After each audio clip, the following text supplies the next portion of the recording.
The government has just announced plans for vast internet restrictions with enormous changes for everyone. The government will ban access to social media for all children under the age of 16. I'm calling on tech companies operating in this country to introduce device controls. The government says that this is not surveillance. You could be locked out of social media accounts. Our phones will restrict our internet access to child-friendly content only.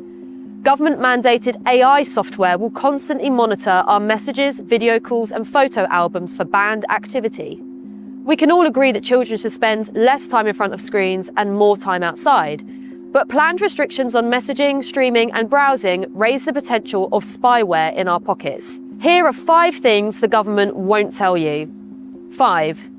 ID checks for everyone. The only way to escape Starmer's Great British Firewall is to undergo a digital ID check on the device or website to register yourself as an adult user. This means potentially having to upload a copy of your driving licence, passport or other form of ID. Isn't that convenient for a government that has been failing to win the public over with plans to introduce a national digital ID system? Or you could choose to have your face scans instead. Which brings me to my next point. 4. It's a security risk. These measures will be forcing children and adults alike into risky behaviours online by demanding people send IDs or open their webcams and take photos of themselves to send over the internet. What could go wrong with that?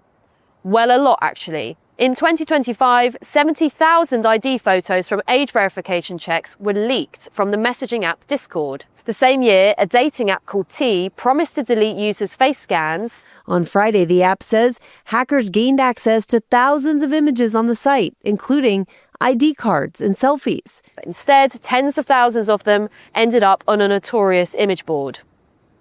3. The death of anonymity. Digital ID checks to speak online mean the end of online anonymity. When anonymity is gone, so is safety for the people who need it most. Domestic abuse survivors, victims of coercive control, dissidents fleeing authoritarian regimes. For them, being forced to hand over their identity just to go online isn't an inconvenience, it's a danger to their lives. But it affects all of us. The death of anonymity online would mean less honesty, less whistleblowing, less comedy, less debate and less freedom. 2. It's not working. Armour says no, you're not going on social media. So I'll find a way, I'll think. How? VPN, mate. Australia was the first country to age-gate social media platforms with digital ID checks, but it hasn't worked. A recent poll found that the majority of Australian children still use restricted social media apps 6 months on from the ban.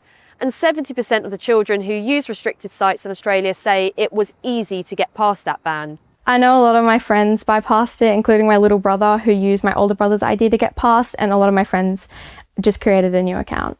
I just had to put my face in a circle and open and close my mouth to prove that I was a real person, not a photo. And it waited for a minute. I got a few notifications saying you're back on, and then I got a screen that said you're back on Instagram, you're back on Snapchat, you passed the ban. Instead of keeping children off social media sites, the social media ban forces everyone to go through intrusive ID checks, putting our personal information at risk and ending privacy online. 1. There's a growing resistance. Big Brother Watch is campaigning against ID checkpoints online, but it's not just us raising the alarm. 42 child protection representatives have issued a joint statement saying, "We believe that social media bans are the wrong solution." And how are teenagers taking the news? Yes, thank you, John. Well, we watched it on a big screen all together. I'm going to just do a quick thing now so you can see it. Could you please put your hands up, those of you who welcome the ban? Hands up for those who welcome the ban. So this just gives you an idea. I think it's pretty fair to say that most of these students there, 11 to 14, most are pretty disappointed with the ban. If this is really about young people, why were young people not at the centre of the process, and why were the experts ignored? That's why we're asking you today to help us build the biggest campaign against these sweeping internet restrictions by becoming a Big Brother Watch supporter. I'll put a link in the description underneath. And if you haven't already, please remember to subscribe to our channel. Thank you.